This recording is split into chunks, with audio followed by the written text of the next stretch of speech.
China is ready to reap the strategic rewards of its Russia relationship.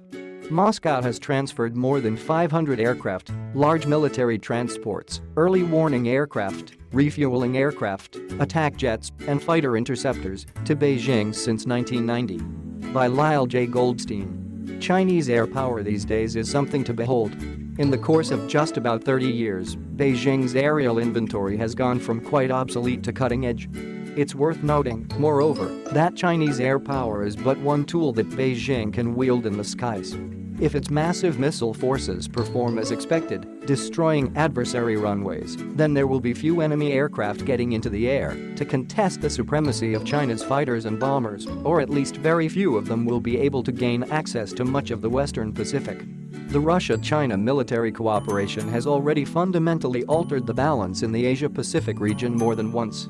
Moscow sold to Beijing 4 rather advanced destroyers and 12 extremely capable diesel submarines with all the related armament during the 1990s. This arms sale was facilitated by a relationship that existed between the two countries in the 1950s, which is when hundreds of vessels and designs were transferred from Russia to China.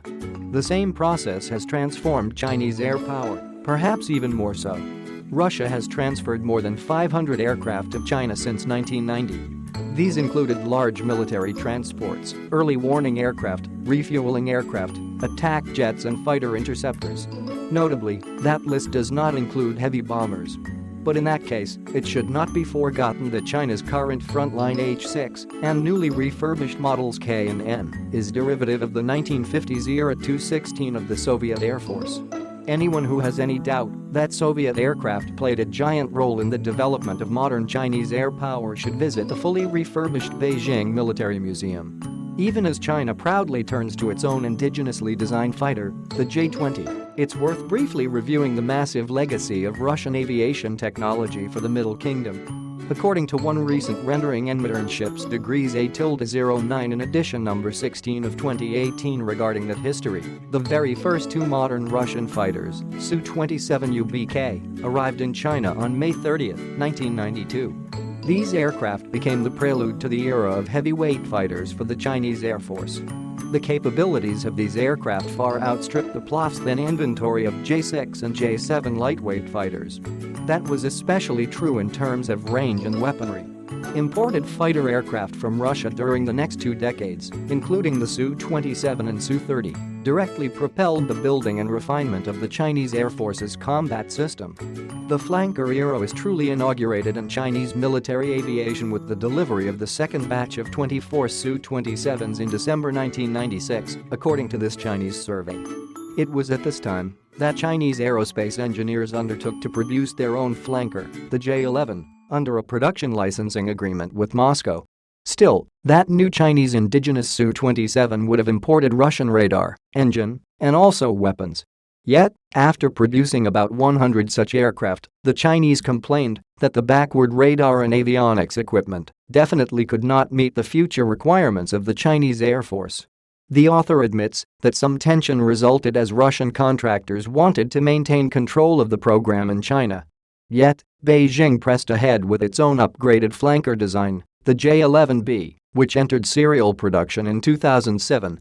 While it is claimed here that this aircraft was, in some respects, superior to Russian models of that time, this Chinese author also candidly admits that the J-11B still had many technical defects, not least lingering problems with the Chinese-made Taihang jet engines. Indeed, the Chinese purchase of the twin-seat Russian Su-30 Mk2, transferred in 2004, to the Chinese Navy seemed to illustrate a continuing interest in Russian combat aircraft. On the other hand, a decade followed before Beijing would once more make a major purchase of Russian fighters. At the end of 2014, a contract was signed for 24 Su-35s at a price of US $2.5 billion.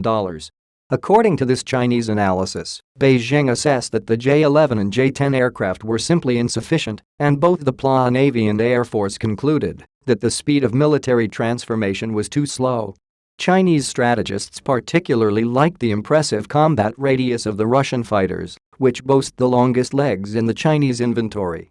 Thus, it was believed in Beijing that additional Russian combat aviation help could add flowers to the brigade. In late December 2016, The first batch of Su-35s arrived in China. According to this analysis, these jets first patrolled the South China Sea in February 2018. A few months later, on May 11, they joined other types of Chinese fighters in a bidirectional encircle beautiful Taiwan Island sovereignty flight exercise. Such extended high-profile missions undoubtedly demonstrated a high level of confidence that the PLAF put in the new aircraft imports from Russia.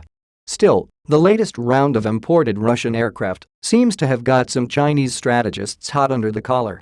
After all, China now has not only its own fifth-generation stealth fighter, the J-20, but also wields the relatively new J-11D, not to mention the much-heralded J-16 strike aircraft.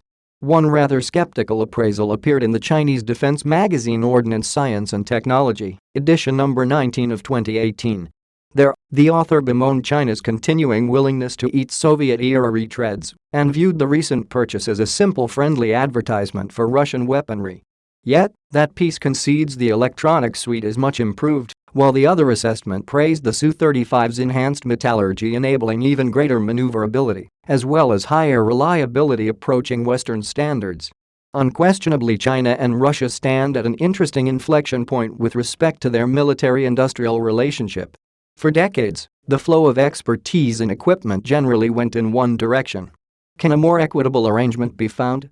Could these two Eurasian powers put national pride to the side and discover major new efficiencies by encouraging wide-ranging collaboration, augmented integration, and specialization that takes into account each of the twin great powers' strengths and weaknesses? That's of tall order, to be sure, and may be well beyond what either country's leadership might be willing to contemplate in terms of the extant quasi-alliance. And yet no one can really doubt the enormous progress of Chinese air power, enabled by the formidable plus-up that Russian aircraft have provided over the last 3 decades, not to mention during the 1950s. Let's not forget that was China's first and rather successful injection of concentrated military aerospace power and knowledge. In the near future, the PLAF could be ready to unveil 2 new bombers. But lest we forget China's current frontline bomber, an article in Modern Ships, edition number 20 of 2017, announced brazenly in its title that China's H-6N is capable of deep strike against America's Alaska. Welcome to the new Cold War. It seems as though we have successfully taught the Chinese, with ample Russian assistance, how to target the adversary's homeland so that the rubble will bounce.